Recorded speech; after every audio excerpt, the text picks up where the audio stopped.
Dilly's Lass by Rosie Goodwin.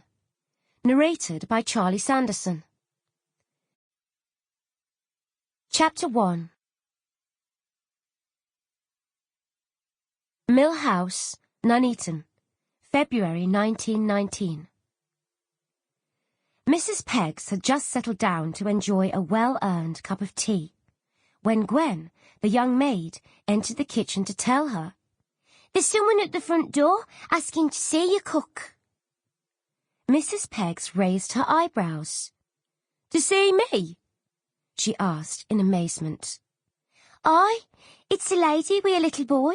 She's very well dressed, and when I told her that Master Farthing weren't to be disturbed and the mistress were ill, she asked for you. Should I bring her through or show her into the drawing room?" "I'd best come and see who it is first." Mrs. Peggs sighed as she dragged herself out of the chair. "So much for me tea break," she thought. "There's no rest for the wicked." She followed Gwen through into the hallway and peered ahead to where a woman stood on the step with her back to her. Just as Gwen had said, the needle-cord costume and fancy feathered hat she was wearing looked to be of the finest quality. But she couldn't for the life of her think what the lass might want with her. "Can I help you, ma'am?"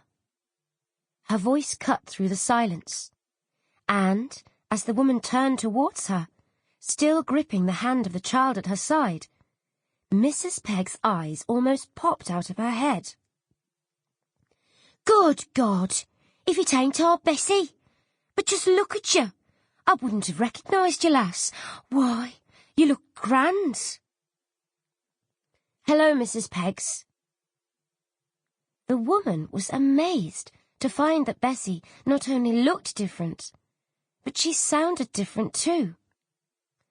She was certainly a very far cry from the young maid whom had used to work for her, and who had been forced to run away in the dead of night.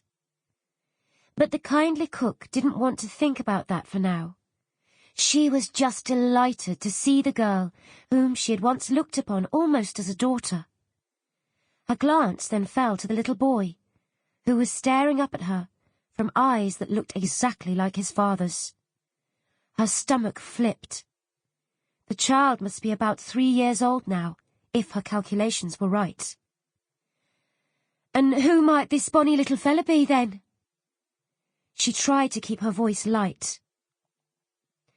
"This is Roderick," Bessie informed her solemnly. Sample complete. Ready to continue?